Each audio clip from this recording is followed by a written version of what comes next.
You are now listening to Out of the Blank.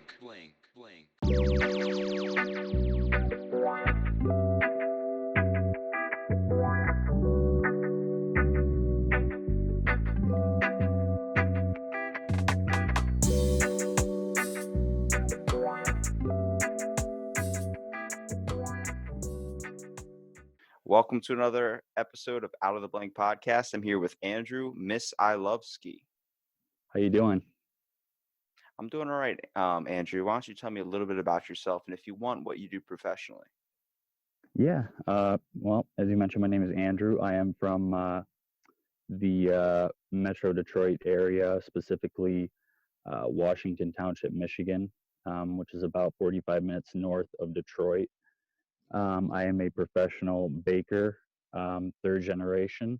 Um, I am currently taking over my family's business of 32 years this year, actually, which is a bakery business in Almont, Michigan.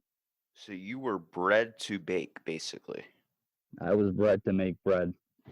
Now, so is this something that you actually want to do, or did you just happen to get it land in your lap and you just kind of developed a passion for it? A little bit of both. Um, it's funny because I'm a first generation American. My family comes from formerly Yugoslavia, which is a Balkan or Slavic country in Europe. And throughout my life, they always wanted to, like me and my cousins, we always wanted to go to the bakery and, you know, play with dough, so to speak. And they always wanted us to pursue the American dream, the 9 to 5, white picket uh, fence kind of, doctor, lawyer, Not as good as it office. sounded, right? You know what I mean? And it's funny. It's kind of ironic. Now, almost 30. I'm going to be 30 this year, and I have really invested myself into the business. I'm very passionate about just everything culinary, food, art. I'm also a musician, so like basically every form of art. I'm very passionate and appreciative of. But my father, he is actually a full time pilot, and that was something that he wanted to pursue when he was a young man. That coming to America and kind of starting fresh in a new place. He never had the opportunity to do that. So now, almost 30 years later, he's following his dream, and it kind of left the business in limbo in a sense. And I felt that, yeah, I felt that I was kind of like, not necessarily just morally obliged to, but it really felt like there's something about working for your family, and it's different. It's the idea of carrying on what you would typically call a legacy in a way. I mean, not to say that like, giving you all the credit of like pat on the back, like, oh, this is the greatest thing in the world, but that's what it is for a lot of people that hand down a business to a family member or something. What's interesting is like, are you Bulgarian or are you Serbian. Serbian? Okay. I don't know the Serbian language as well, but I used to work at a hotel with a bunch of exchange students when they'd come in here and spend their summers. And I try to pick up like the typical language just to make them feel more comfortable and more at home because for a lot of them, it's a brand new journey. It's like if you're in your 20s or something, you go to a whole new country, you're looking for people to help you out. But what was so interesting is if you look up the hashtag baker or you look up the hashtag baking on Instagram, a lot of these places are going to be like in Germany, in Russia, and all these other foreign countries because that's like it seems like where it really originated from. Like even if we talk about making bread here or becoming, a connoisseur or an entrepreneur in a business of that sort, it still seems like when you go to a bakery, it's a legit bakery when there's a person from another country back there making the bread. Sure, sure. And even when you're talking about like, I know, like for me being an insomniac and you baking all night, like why do you find it so interesting to bake? Like where did the passion first start? You know, I guess it's being around it from essentially day one. You know, you kind of grow to. There's either two directions it can kind of take. You can kind of you can kind of take it for granted, and it can kind of just play like a dormant role in your life, um, or you can kind of embrace it. Um, a lot of people, they don't know where their food comes from, or they go to the store, these big box retailers, or your Walmarts and your super centers and stuff, and you get the bagged bread, and you don't know where it comes from. You don't know how long it's been sitting on the shelf. You don't know. You're never going to meet the person that made it. Chances are, you know. Dude, I went to So Walmart and I bought a thing of bread for a family member of mine. I'm not a big like I haven't had bread in a long time, but I grabbed this bread, dude. There was mold on the bread. That will deter you from eating it in general because they don't check the products. People don't even know half the sure, time when they make a sandwich why they even eat it. sure, sure. And I know So like that when you well, when you buy a loaf of bread too, I have a question for you. Like when you well, you probably make your own bread, so you probably never really buy it, but nobody ever eats the end pieces. And I actually figured out that it's because it's an ugly piece. That's the only reason. It just looks unappealing and unappetizing. So people are like, it's just crust, so they throw it away. it's funny that you mentioned that. I believe it's called the elbow, if I'm not mistaken. But then you hear, it's funny because it's like got its own cult following because you always get, the person, oh, it's my favorite part, or somebody eats pizza, oh, the crust is my favorite part, and so it's funny that you mentioned that. Yeah, I don't typically, opt for that piece, maybe, ideally, but you know, it's still part of the loaf. It's still, you know, I mean, I grew up in a house where, you end up looking for the cabinets for things to put on a sandwich. You end up making a wheat germ sandwich, and that's not exactly the best. You know what I mean? I mean, we were in no sense poor, but like we made sure that we used everything like from the last scrap of it. And I remember going to my friend's house, and there's like 3 pieces of bread left in the loaf or whatever, and he just throws the whole bag away. And I'm like, "What are you doing, dude? Like that's a disgrace." Like my great sure. grandfather grew up in the 20s where it was like you had bread to last you a week and a half or something. It's basically like you survived off of. And he taught me to use the essentials of everything when it comes down to the last little scoop out of the jar or something. Absolutely. Absolutely. Now, what do you typically favor in a bread? Like what is the most appealing thing about it for you? Because like even for me, not being a giant bread fan, when I'm walking down like a bread aisle where the cereal is or something, that oatmeal or that raisin smell that you get that's mixed in with like the bagels or something like that, like, oh dude, it just captivates you. It makes you want to feel like something's sweeping you off your feet. Absolutely. No, for sure. We don't only, I don't know how familiar you are with our business, but we are actually a donut shop, bakery, and pastry shop. So we carry quite a load. We wear a lot of hats, so to speak, and everything we make, I'd say 95% is from scratch. So, it's not even only just the bread, but when it comes to bread, specifically, there's something very therapeutic about it. It's basically starting, watching something go from, I guess, and that goes with, anything, any baking really, or any cooking in general. But, you start with your ingredients, from the flour, the water, the yeast, whatever salt, sugar, or flavorings you want to add to it. You mix it, and, then it's this mound of dough, and then you shape it and you proof it, and you bake it, and watching it go from essentially being, these raw ingredients into something that's, golden and vibrant, and crisp on the outside, nice and soft and airy on the inside, maybe with a little bit of butter, or whatever it may be, jam or a sandwich, however you want to, whatever it suits you to do with it after that point. But, watching it sort of come to life, literally, is it's a pretty incredible thing. It's understated, Well, it's completely understated. I mean, we have such an access to it. Like, I mean, going to the store and being able to buy a loaf for so cheap just because it doesn't last that long. But like, we don't even know like the true culture and really history behind it. At least most Americans don't. I mean, for me, for dinner, like when you had a spaghetti meal, when you had something, you had 2 slices of like white bread or a certain type of bread with a little bit of butter on there. You would dip it into your spaghetti, dude, or make a spaghetti sandwich out of it. Any sure. the lunch, peanut butter and jelly jelly, whatever you want to use, you use bread. Um, my favorite really type, I guess, dude, I'm not gonna lie, that Outback bread, I don't know what that is, but they could just keep serving me that. They don't even need to give me the actual meal. I'll just take the bread all day. Yeah, it's like a pumpernickel. But even like we're talking about like really the types of bread and stuff too. When it comes down to creating like a pastry or creating everything that you kind of make in a way, what is your favorite? Like, because each one is kind of fit for a certain occasion.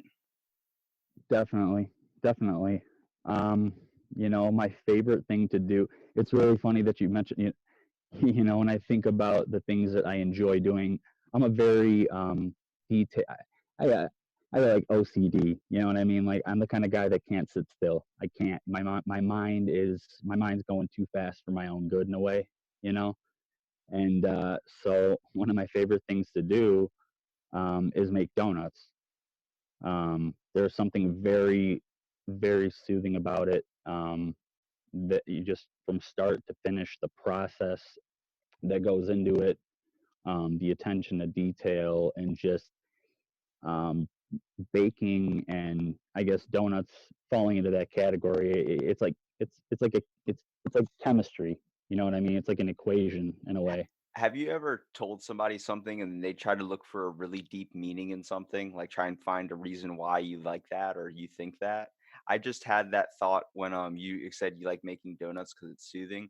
I had two responses. One was the common me, which is like donuts are fucking awesome. That's why you like to make them, and like they're delicious. And then the second one was like, you know why you love that food? Because it's a flawed food. It has a hole in it and you just can't solve it. And I'm just like sitting there like that's something some like guru or something or some dude on Instagram would be saying for sure. Robbie, I have an answer to that riddle, if you want to call it that, and that's filling. That's custard. That's Nutella. That's jelly. That's how you fill that hole. Oh, dude, You know what I mean? I am not a Nutella fan, man. Like, No, dude, I don't know what it is. I think like I remember it was so hyped up when it first came out or when it was like first kind sure, of breaking into the stores and everybody's like, I gotta sure. go buy a 10-pound thing of it at Costco. I'm like, what?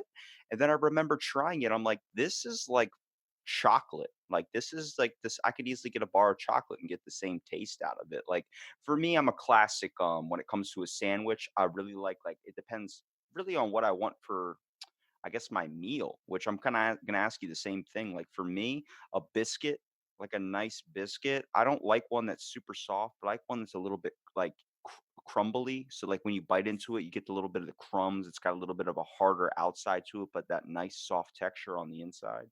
Yeah, And like when we look at like, I mean, even like most I've ever really experienced when it comes to like a biscuit, when it comes to like fast food or something. But like, dude, KFC's biscuits, man, they're so soft. You bite into it, it's like biting into powder. I'm like, you guys didn't put any effort into here, but I will swear by Popeye's biscuits, dude.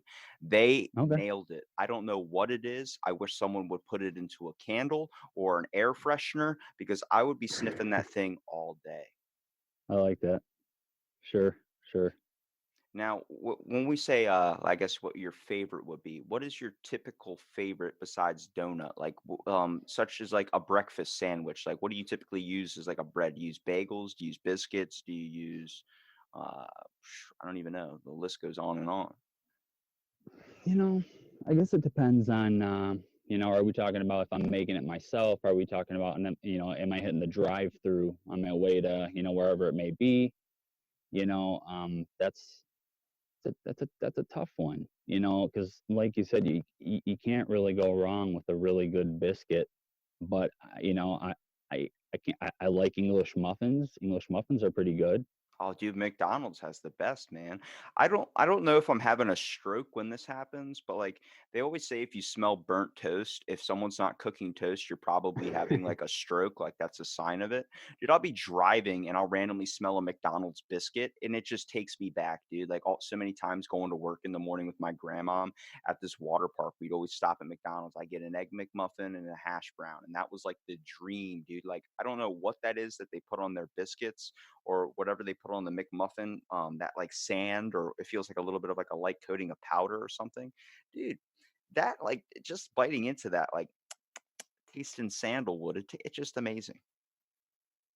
Sure, sure. I think that's that secret McDonald's crack that they're not allowed to tell you about because of the FDA. They got like a deal going on with them. Oh yeah, some black market stuff I'm talking about. Something going on there. Something going on there. But I don't know. I don't know. McDonald's, man. I don't know. What about muffins? Where do you typically stand on those? Love muffins. Make them from scratch. Big fan. Uh, But how do you like your muffin? That's the main question. are we talking? Are we talking muffins? Muffins? What do you mean muffins? Is there a certain Well, type of muffin? because we're going from we were talking English muffins, so I wasn't sure if we were still in the savory or if now we're going to the baked good muffin. Yeah, the But when it baked comes good, down to that, the typical one. the typical muffin, sure, sure. I like a lot of different kinds of muffins.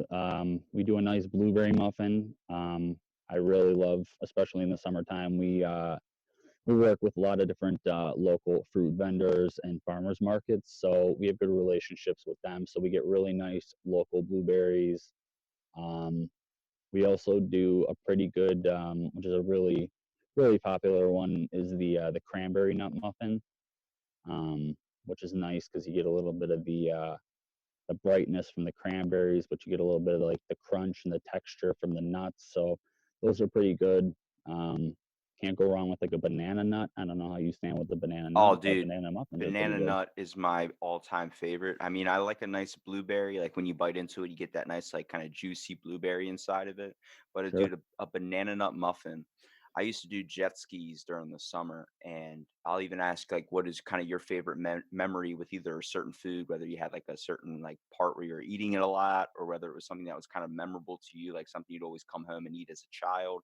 But like a banana nut muffin, dude. I remember working doing jet skis, and I would always walk over to the 7-Eleven and I would get two things. I would get a very large Slurpee, probably Coca Cola mixed with like pina colada, Okay. because you're not doing it plain, dude. If you go and get No, a but yeah, plain Slurpee, there's something wrong with you on that one. I have to agree with you on that. And then I would always pick up, they had a muffin company called Spudberries, and I would always pick up one of those, and there was a banana nut version of it, and I would eat those. Like, I mean, I would eat like 8 of them a day, and I remember, I went 12 hours without eating because they just left me out on the water because we had a person that quit.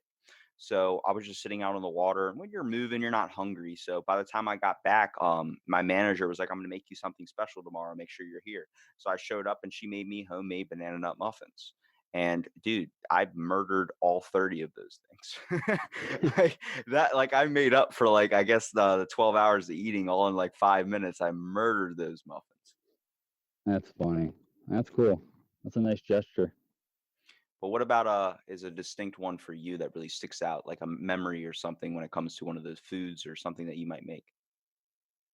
That I make or that I just enjoyed throughout life. I guess enjoyed throughout life. Oh man, a lot of things come to mind. As I mentioned, I do have an ethnic background, so some of the things, um, you might hear, and I don't know, it, it's not necessarily a Western thing, or an American thing, but we grew up in my family's culture. We did a lot of like peppers and olives, a lot of stews, a lot of bread, of course, different kinds of cheeses. It's like kind of like the Mediterranean, in a way. I don't know if you're familiar with like Mediterranean food at all. I'm a little bit familiar with it. I know that a lot of the cultures, when it comes to like Bulgaria, from what I've learned, is they really like the bread to speak for themselves. They don't like to add a lot of jams or slices of, like spreads onto it. They really like when you bite into the bread to be kind of natural and really let it kind of stand out by its own. Sure, sure. Yeah, so we did like a lot of, I grew up eating a lot of stews. We did a lot of things. Like I said, my grandmother, she had a garden in her backyard, and it was a nice size garden. We also had like a blackberry bush along the fence. We had a pear tree. and an apple tree. This was all in our backyard, which was pretty awesome. You don't see that very much these days. Most subdivisions and stuff, at least from where I'm from, you can't even garden, let alone have a fruit bearing tree. Dude, that's So, like a legit childhood right there. Like, I don't know how oh many yeah, times me coming home and just walking in the house and grabbing like a Pop Tart or a Hot Pocket, but you literally had the option to walk into your backyard or something, grab some, fresh fruit right off the vine or something.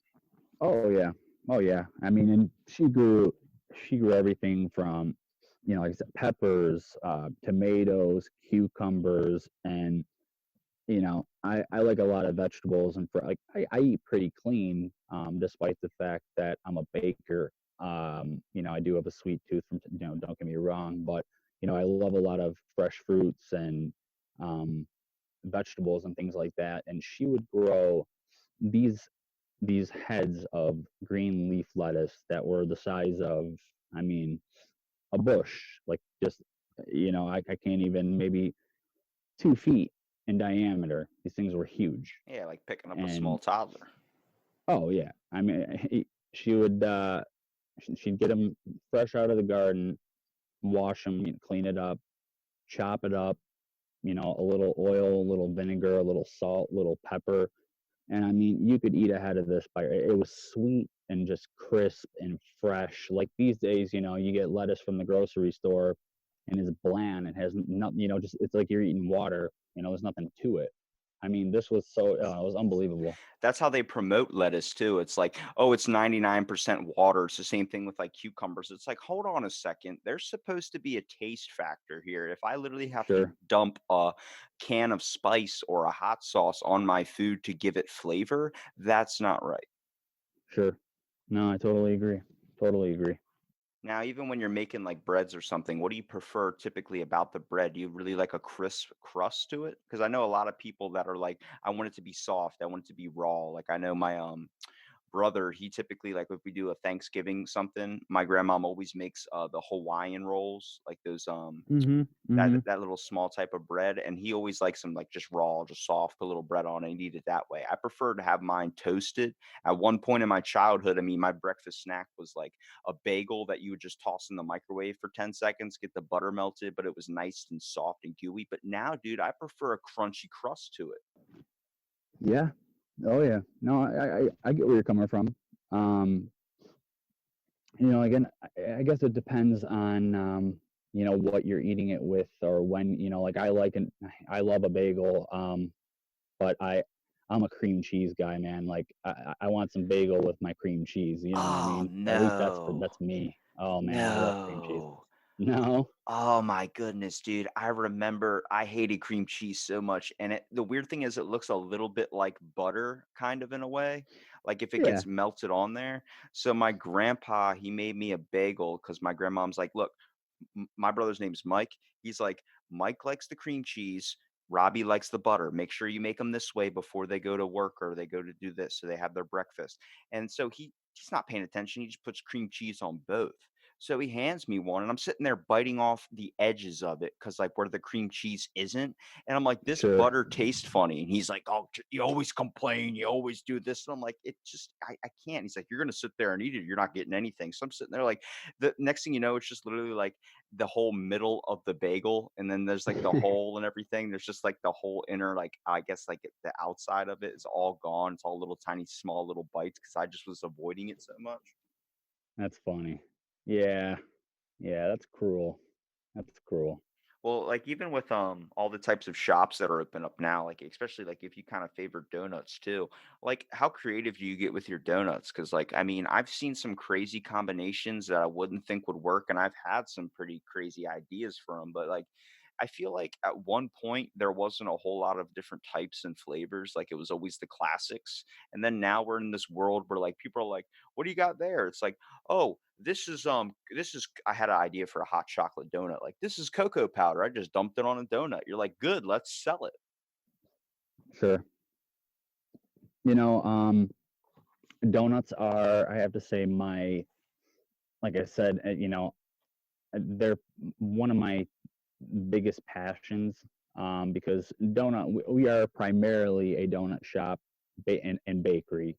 We're a unique shop in that we like I said, we do wear a lot of hats, but um, we've been doing this for 32 years, so we've been going at it for a long time, and we've got a pretty dedicated following in our area, and we have just some awesome customers and clientele that have become like family throughout the years.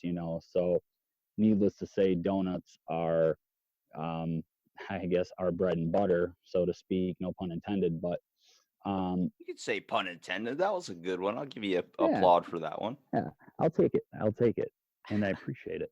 Uh, that being said, I've really made it a priority over these past, I'd say, 2 3 years to really start enhancing our just donut variety.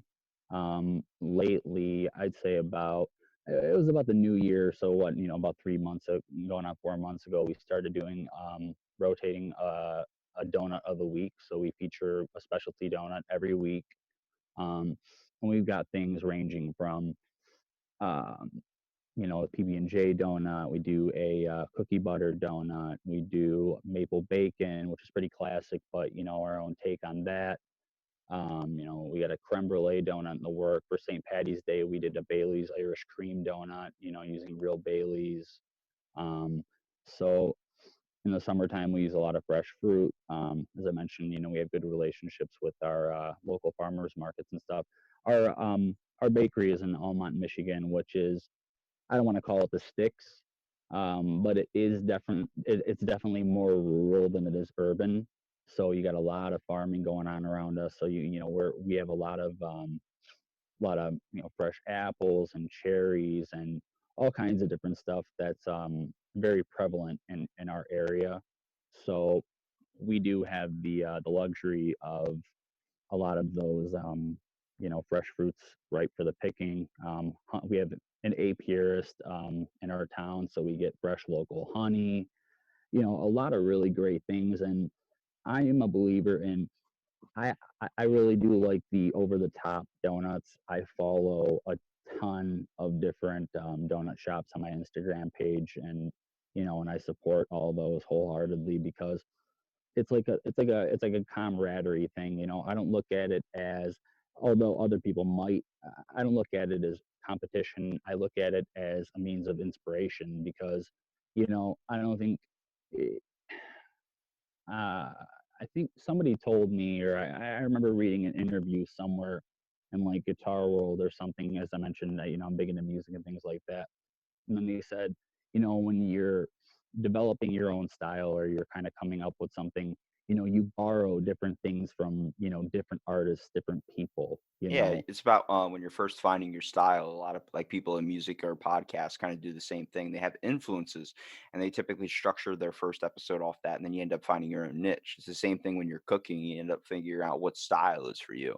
Are you going to be like Super Chef Bobby Flay or something? Or are you going to be like Bam? You're going to have a catchphrase, but no, you end up developing your own technique. Sure, absolutely.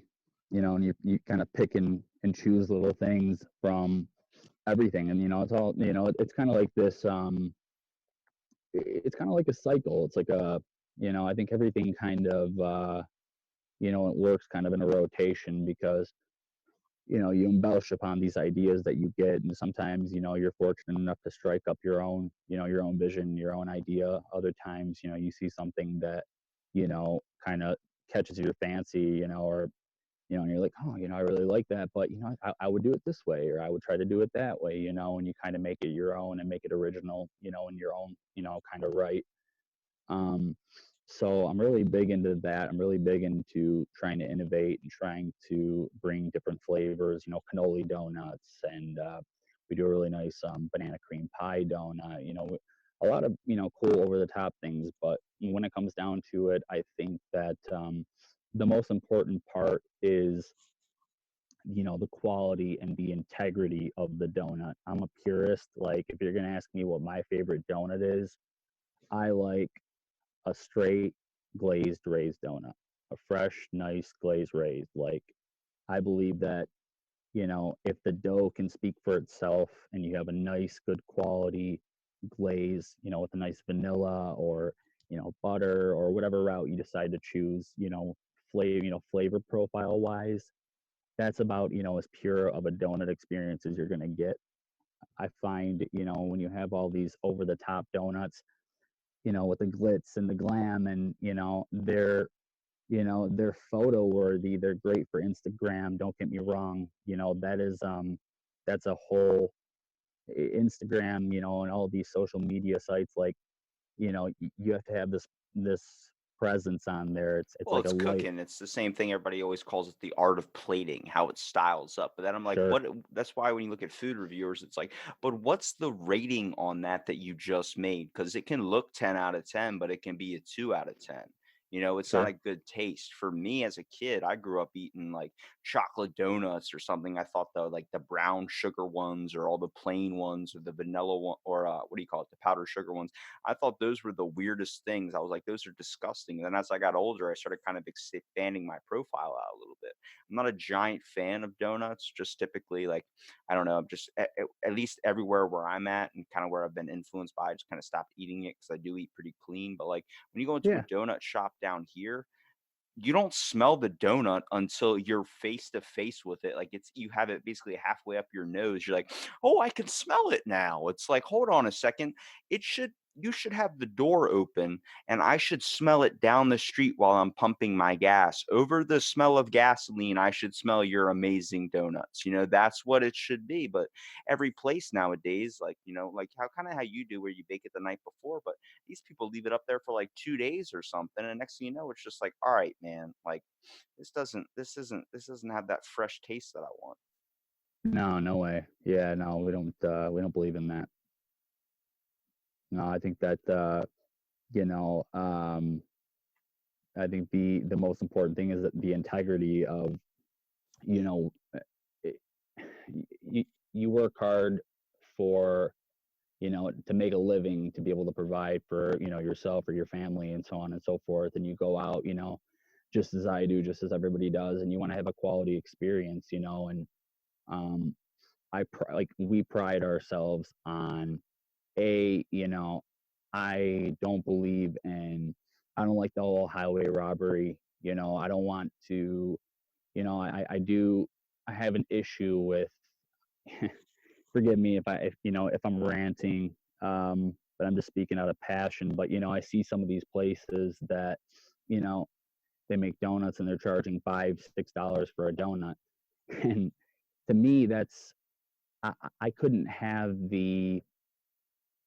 I couldn't do that in good conscience. And Well, I know what goes into it too. You know what you're I mean? you're a man of the people. People, when they make a business, like if you look at like Dunkin' Donuts or these giant franchises that everybody knows and everybody wants to, I don't know why in our society we suggested that before, if you're going to do a celebration or something in the morning, that a donut is a perfect snack to bring. I don't know where we clarified that one.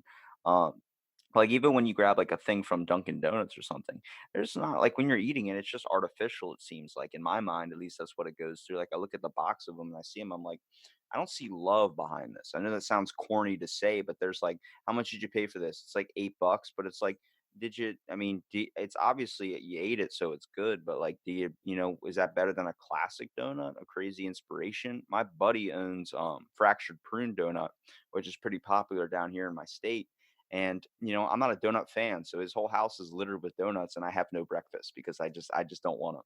And they do crazy combinations like, come in here, give us an idea, we're gonna try and make it and do it the best.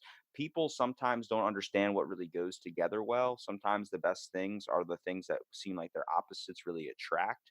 But I've seen people dump like four types of cereal on a donut and then they're eating it and they're like, it wasn't that good. I'm like, because you added a little bit too much to the mix. I mean, I've talked to a few people that make donuts and own donut shops, and I want to do the same thing. I toss out was like I always toss out an idea or creative inspiration because I don't eat it, but I can get those fat kid cravings where you can smell it and you're like, holy crap! Like I know what's good. Like I once had an idea for which I've been kind of marinating and making it kind of increase a little bit, and I'll shoot it your way, see if you think it's cool. But it's just a regular donut filled with like a vanilla kind of custard inside of it. Maybe add a little bit of like a blackberry jam onto the outside with sliced up banana on top. That sounds like it'd be a little bit like disgusting, but it guaranteed you it would probably go together well. And even if you used a donut with like a vanilla custard, insert that into a donut. Next thing you know, take a bowl of pretzels or something, crush those up, sprinkle it on top like a nice, or roll a donut in it, so it's like a nice coating of pretzel, and that factor would play a giant thing into the donut. Oh yeah. No, I don't think I would. The first one doesn't sound disgusting at all. I think that sounds pleasant actually. And as far as the pretzel with the custard, and I mean that's playing on the salty and sweet, which is huge right now. Um, and I think just a great um, sort of flavor combination in general. I love the whole salty and sweet concept. Plus, you get a little bit the crunch from the pretzel. You get the texture in there, so it's not just soft and gooey. You get a little bit of that crunchiness. So no, I can appreciate that. I can see that happening. Well, even like with artisans and stuff, like you see the classic bakers that really appreciate like the true original taste, and some people that are like kind of like really like the bread to kind of be simple, more of like a simple type of guy, like I am. But then you're going to see in today's society where to really kind of dominate and thrive in the market, which you've probably noticed, is having that crazy idea, having that weird taste, having that, because diet trends are so flippy nowadays. Like people want to eat healthy, but when they see something on Instagram that's like the most disgusting thing that would make you gain like 50 pounds, they just salivate at the mouth to it. And they love to see people review it. They love to see people eat it. And that's what's going to bring people to your shop. They want to see the crazy combinations that you can come up with because we want to see something new.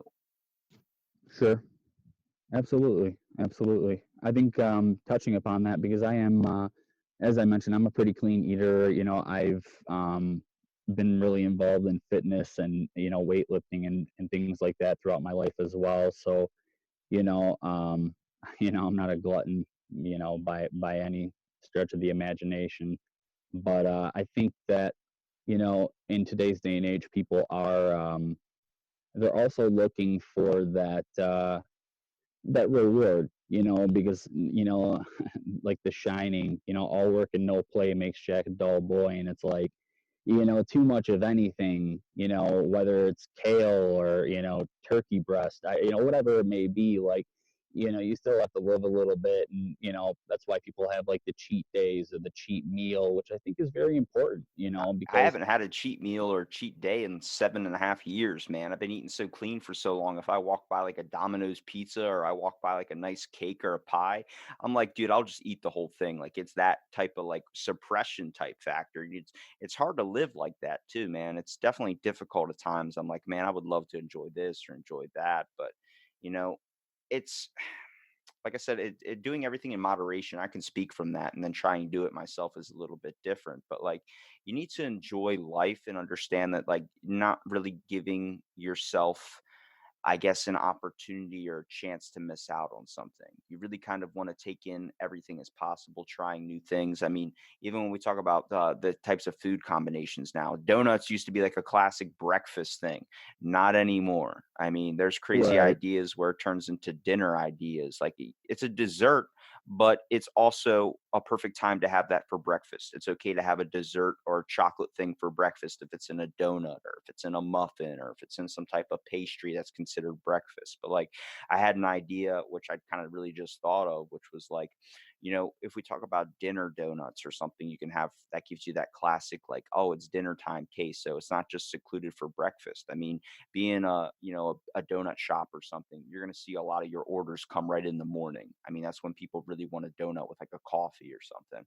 But sure, keeping the business kind of going throughout the day too, so you're not seeing your numbers drop at the end. I mean, try a spaghetti donut, like incorporate fresh spaghetti on top of a donut with a nice marinara glaze or a nice marinara sauce that's drenched over the whole donut, with maybe adding a little bit of like beef on top of it. It might sound disgusting, but you do the same thing when you eat spaghetti. You have bread with it, you take breadsticks with it. right, You just do it that way. right. No, that's an interesting concept. I mean, we go through so much different types of styles of food. It's really just kind of creating that flavor that we all kind of know, and you can turn that into anything. I mean, there's cereal brands now that are like, you like Twinkies? We got them in a cereal. You like Right, chocolate? We got them in a cereal. You like Peeps? We put right. it in a cereal. It's like Jesus. It's like the combinations are endless, and sometimes they work and sometimes they don't. I mean, even with that spaghetti donut I just thought of, I thought of another idea. You could just take tortilla chips or something, crush it up in a bowl, turn that into like a powder, like I was saying with the pretzels, sprinkle that on top of a donut, add a little bit of salsa on top. Bam, you got a little bit of Mexican flavor. Add some cumin on there. Next thing you know, bam, you got yourself a nice little spicy quesarito. Right. Sure. Sure. Well, that's the thing, right? I mean, the donuts, it's kind of like it's like a canvas. You really can, the possibilities are pretty endless with it. Yeah, Bob Ross always says there's only happy accidents, right? Sure. Sure. And even when it comes to like the musician side, because I do want to ask, coming from a background of like musicians, um, is it just because you've been baking and listening to that bakery music all day long, and you're like, I need to think of something better than this? You know, the machines certainly sing a song of their own. I'll tell you that much. But no, growing up, and my dad was really big into the the classic rock era. He grew up in the late '70s, '80s. So n- needless to say, that kind of carried on to me growing up. I remember some of the oldest memories I have of myself and him. Was singing Jamie's Crying, Van Halen, Sympathy for the Devil, the Stones, Guns N' Roses, Boston, all the classic the rock acts. And my dad being a rocker, he had a Marshall half stack and a couple of guitars, always sitting there, and I think by the time I was 11 is when I started taking guitar lessons, and then it was something that I just fell in love with. I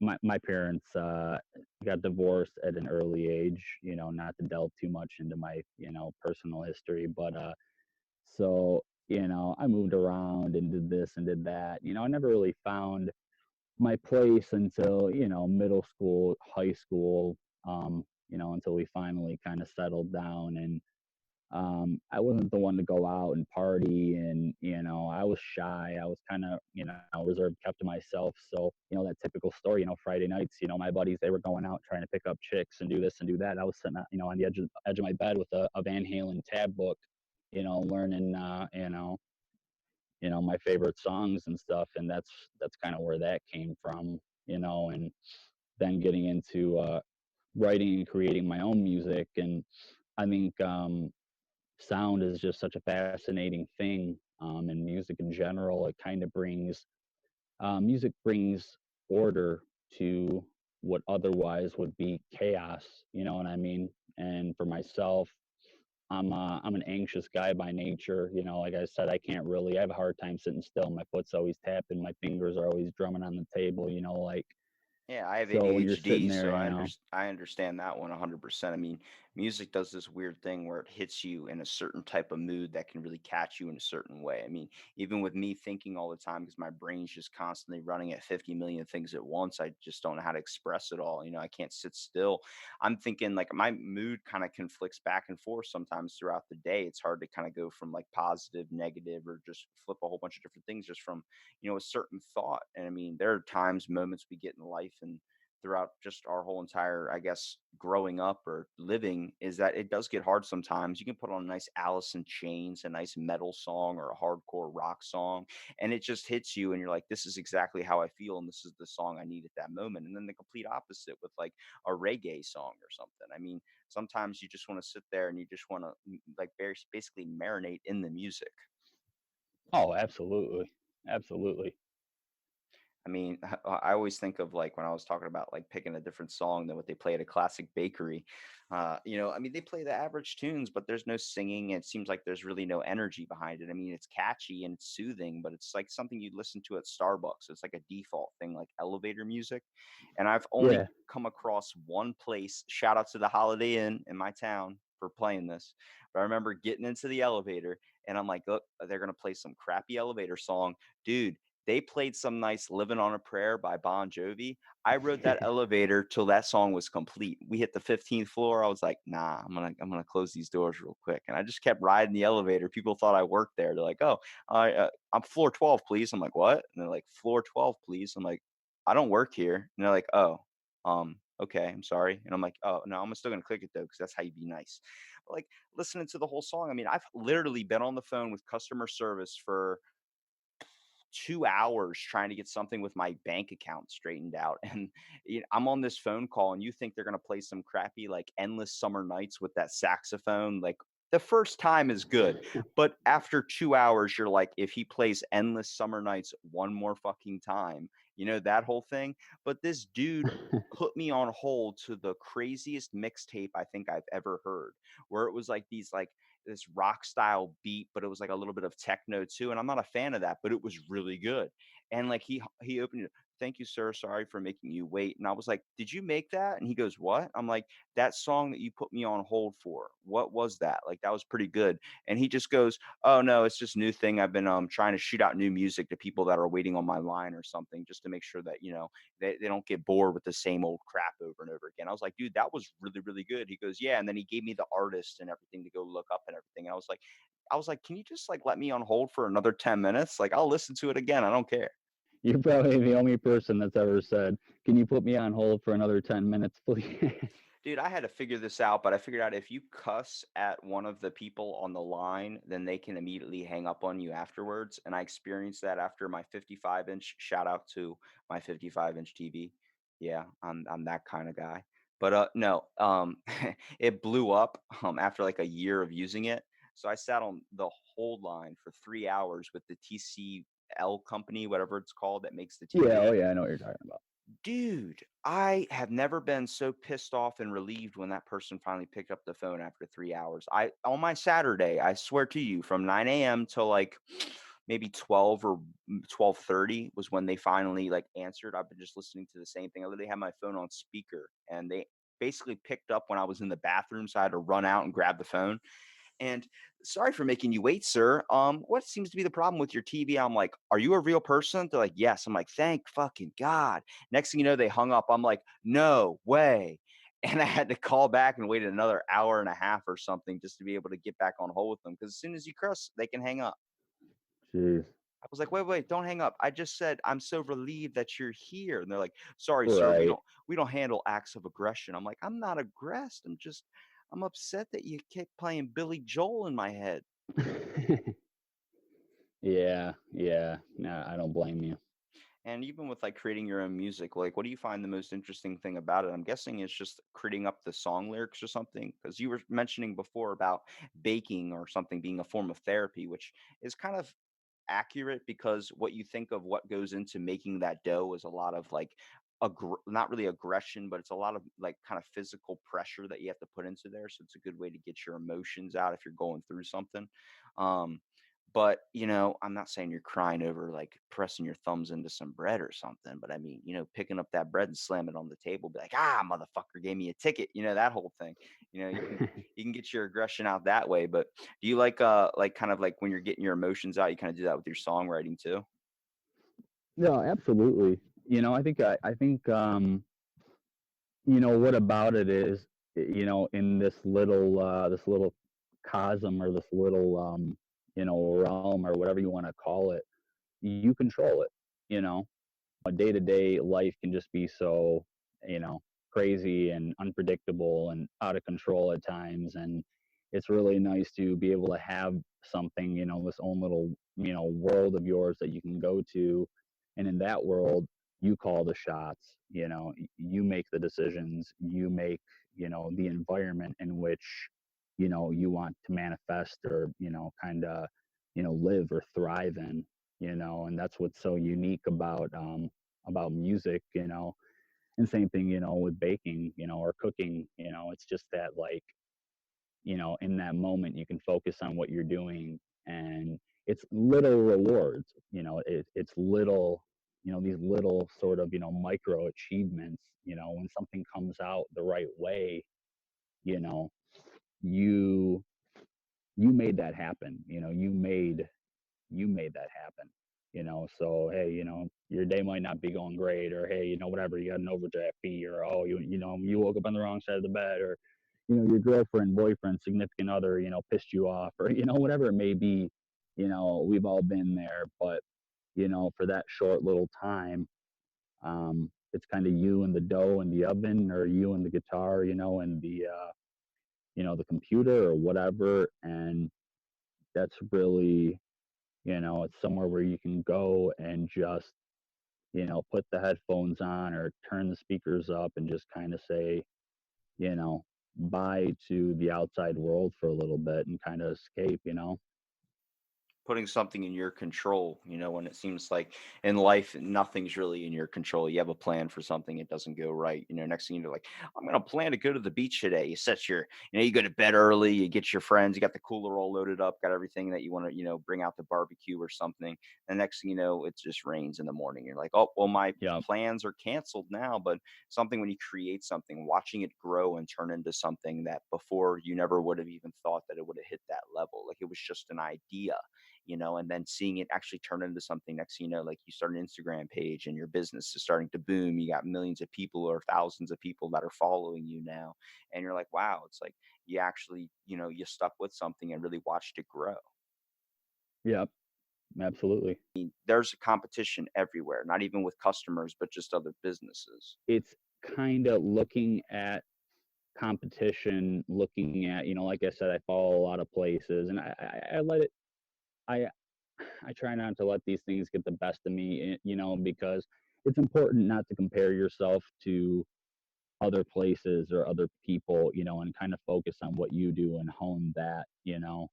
But you know, where I come from, as I mentioned, we are fairly rural, so you're not going to be able to charge the same amount for, let's say a donut or a cannoli or a cake or whatever it may be, is you're going to be able to charge. And one of the more, I guess, ritzier or up, I don't know how to, the upscale, let's call it, um, neighborhoods. You go to, I don't, what state are you from, by the way? Maryland. Maryland. Okay. So, I'm not super familiar with Maryland, but as I imagine, you probably have your, you know, your, your capital or your popular towns, the big towns, the city, We're primarily a beach town, at least where I live. It's primarily a lot of like bars and clubs, and it's pretty kind of competitive, but there's definitely a lot of drinking. It's seen as a party or tourist place. Okay. Okay. Yeah. So, if you maybe get away from, the coastal areas or, more, on the mainland, versus somewhere right on the water, maybe if you're a club or, a bar or whatever it may be right on the water, you might be able to, get away with an inflated price because you're prime real estate, so to speak.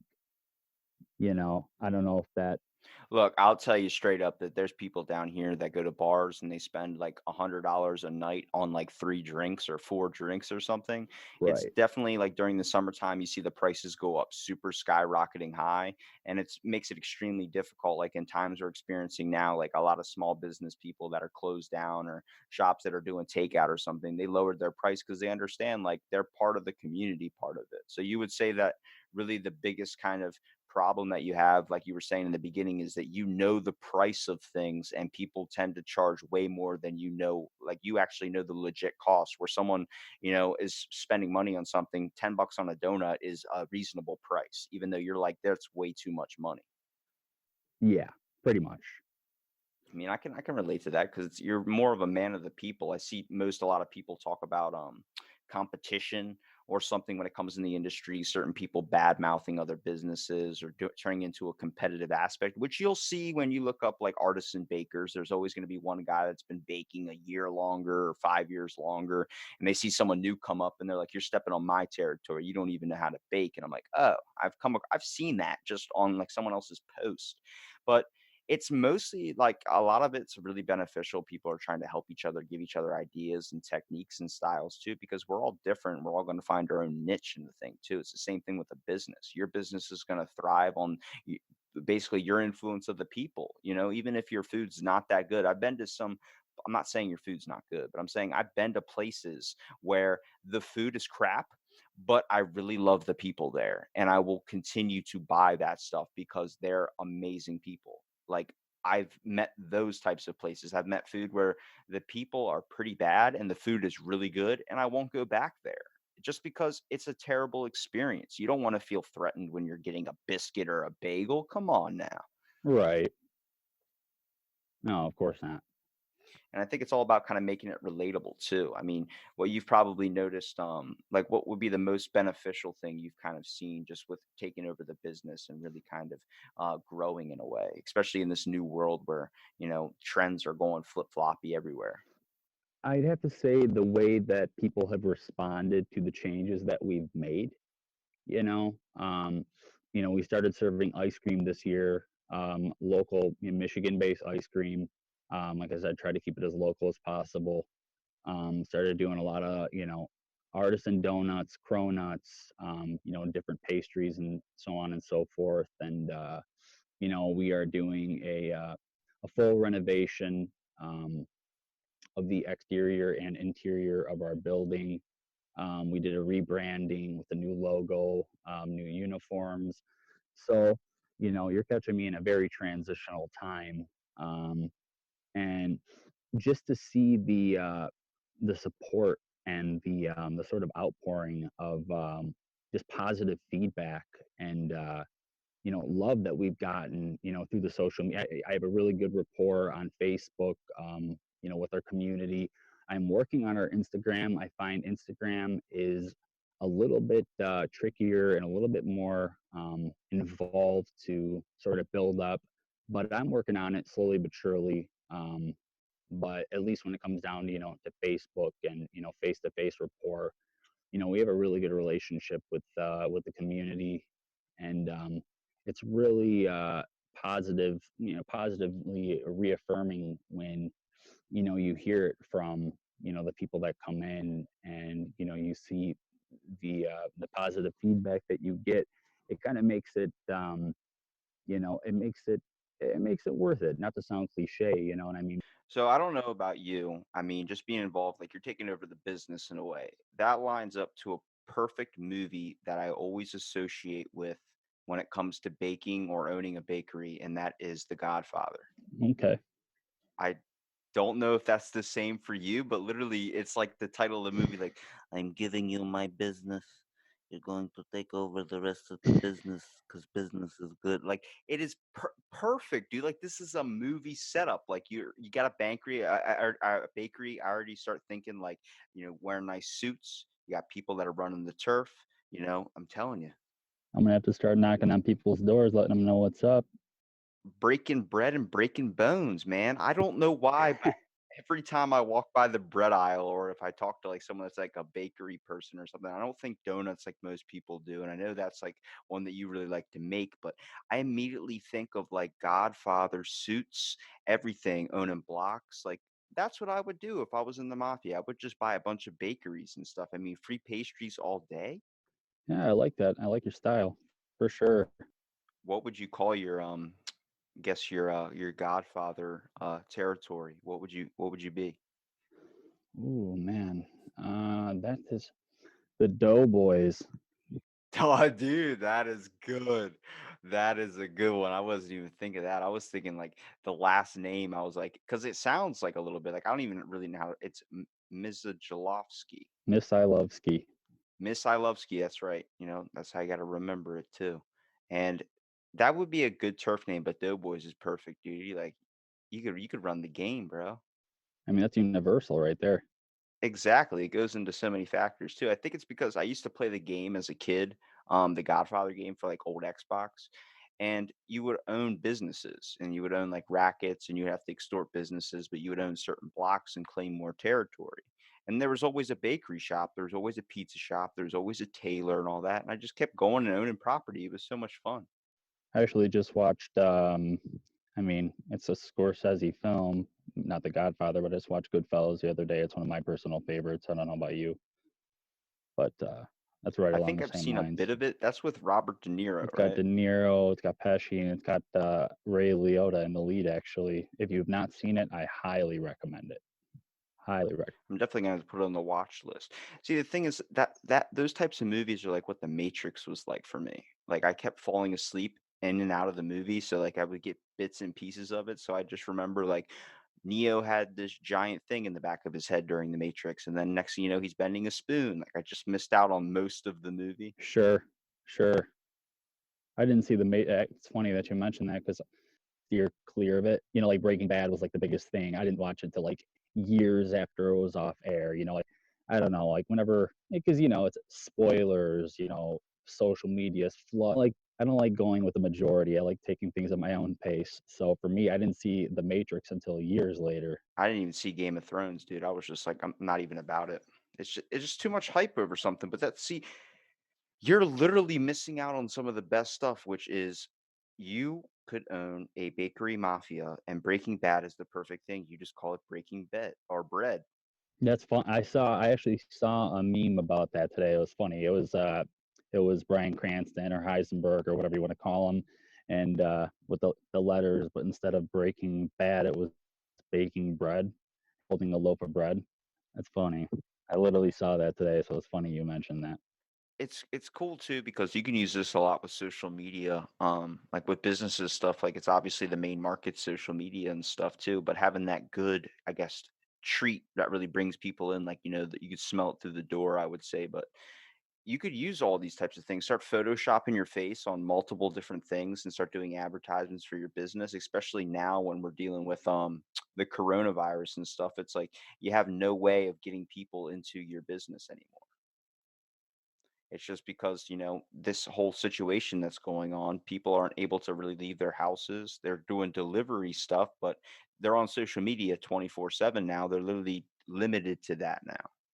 Oh yes, man, huge. And you know, if you've, it's a full time job within itself, man. It really is. Has this given you a little bit more work towards the business, or is it giving you a little bit of a chance, like some leeway to kind of be able to do your music thing too? Because you're really into music, I started noticing through like a lot of your Instagram too. Yeah. You know, I guess a little bit of both. Um, I tend to, unfortunately, I'm one of the men that's never done, you know, so I'm always like, what's one more thing can I do? What can I do? You know, as soon as I walk out, I'm always thinking of like, oh man, I should have done this. Oh, I wish I could have done that, you know, but so I have a hard time, you know, finding that point of, you know, enough is enough, you know, versus not enough, that threshold, so to speak. But, you know, I've definitely made it a point to start reprioritizing my music.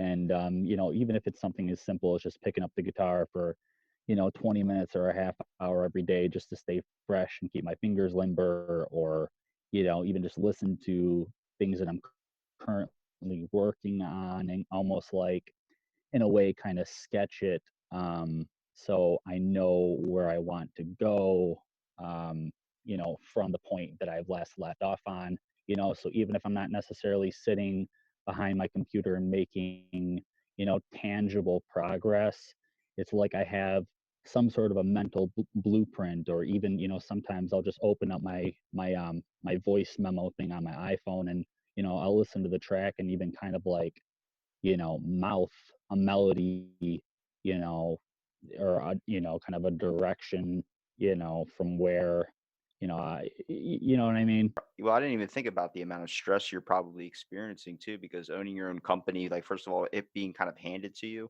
and then you still have a passion for music. A lot of people that have a passion for something, but then end up like my grandfather, for instance, he went into the army. He was forced in. He had to go to war and everything. And while he was battling, I think he was only in there about a year.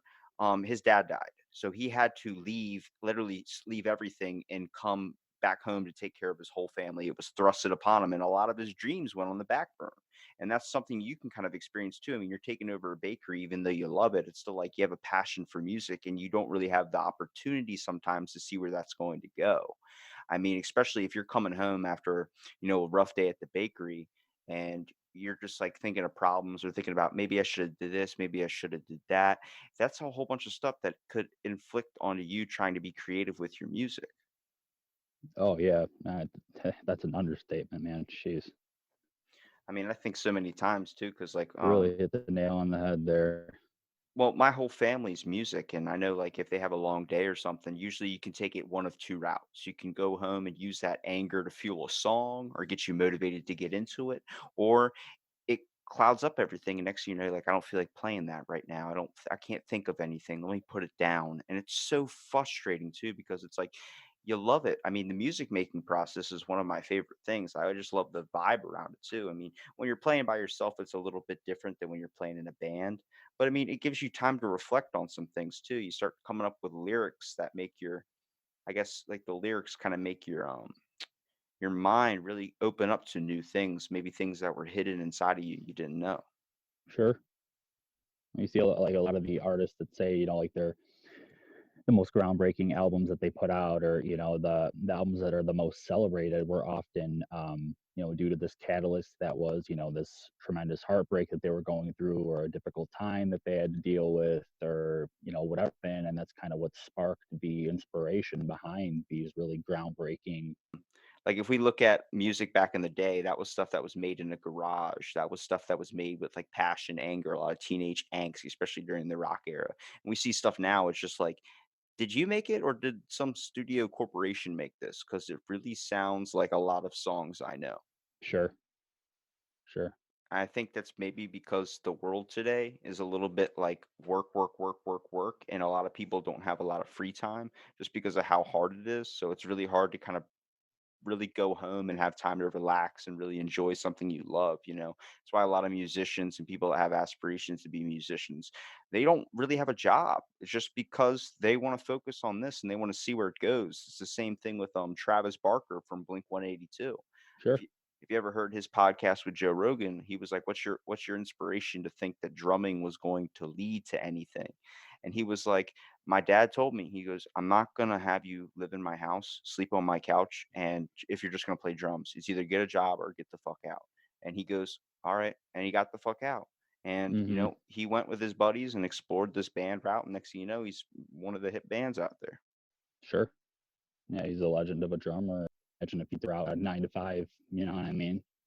And I think that it's really important, like especially with what's going on a little bit right now. Sometimes you get a line. Especially like with what's going on right now, I think it's important that people take this time and this opportunity, not as like a curse or being on lockdown or something, but more as an opportunity to chase something that they believe in, something that they can pursue, such as learning a little bit more about music while we have all this free time on our hands.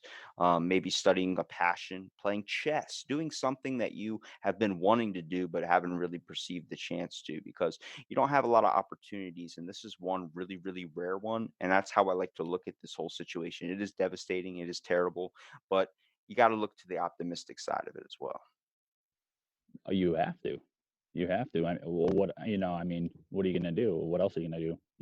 Sit home and get, get lost in the misery and the thinking. I mean, you have to be able to sort of remove yourself from that somehow. I try and tell people you can only touch yourself so many times, I'm telling you. Yeah, yeah, this is very true. And I mean, it's cool, dude, because I think you're definitely one of those hardworking people out there, and I appreciate you coming out and doing the podcast too. But also another thing when it comes to the mafia thing, fucking what's that one song? Do you know the Muffin Man? That's funny. That dude was in the mafia. You think so? You gotta think about that. He had a catchy song that would bring people in, and the next thing you know, he's baking muffins all day. What else you gonna do? He's probably got bankrolls and bankrolls of money hidden in between the bricks of his house and shit. Oh yeah, and the flour bags. Yeah, I'm telling you. That's how you do it. You already know the perfect spots. Look, you tossed out flour bags like it was already on your mind. Thank you for listening to this episode of Out of the Blank podcast. This was my conversation with Andrew, and you can check out his song Crazy that is going to play, and the link will be in the description.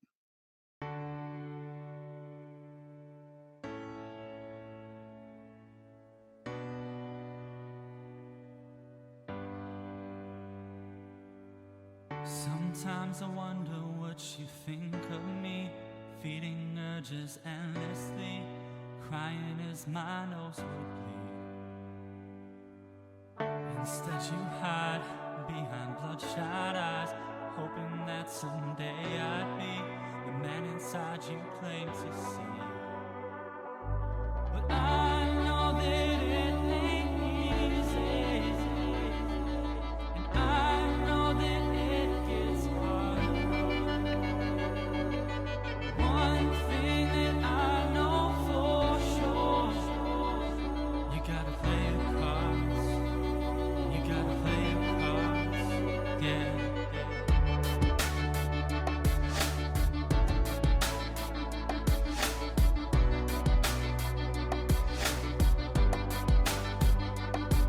There's a picture frozen in my mind of a better place, of a better time.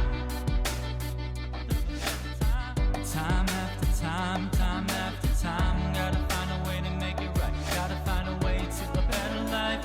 Oh, gotta find a way out of this mess. Gotta find a way to rise up to blue skies and no stress. I know that it ain't easy. I know that it gets hard. One thing that I know for sure, you gotta play your cards. You gotta play your cards. Yeah, I think I'm going crazy, crazy, crazy, crazy. I think I'm going crazy, crazy. Somebody to save me, crazy.